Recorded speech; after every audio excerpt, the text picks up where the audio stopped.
তার বাপ মা 14 গোষ্ঠী যার সন্তান, তার বাপ মা যার সন্তান, তার জামাই যার সন্তান, সব যার সন্তান, কেউ কি দেখে না তাকে কন্ট্রোল করার মতো বাংলাদেশে কেউ নাই?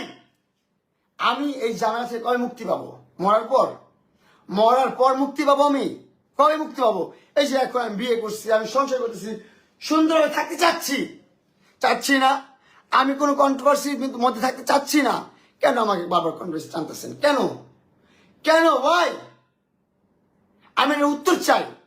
বাংলাদেশের মানুষ সবার কাছে আমি রিকোয়েস্ট করতেছি ভাই, কিছু কিছু সংখ্যক মানুষ, 2, 4, 5টা মানুষ, হাতে গোনা মানুষ যারা মজা নিচ্ছে, মজা নেওয়ার মানুষগুলো বাদ দেন। তারা তো যার সন্তান, যারা মজা নেয় মানুষের সিরিয়াস মুভমেন্ট নিয়ে, মানুষের লাইফ নিয়ে যারা মজা নেয়, তারা হচ্ছে নাম্বার 1 বাস্টার্ড। বাদ দেন কথা। কিন্তু যারা আপনার সুস্থ মস্তিষ্কের মানুষ, আমাদের বাংলাদেশের আইন, বাংলাদেশের ল, তারা কি দেখতেছেন না কিছু? একটা ল এর মানুষকে আপনারা দেখতেছেন না? 6টা মামলা আমার বিরুদ্ধে দিয়ে রাখছে। কেন ভাই? 6টা মামলা কেন দিয়ে রাখছে? কেন চলতেছে মামলাগুলো?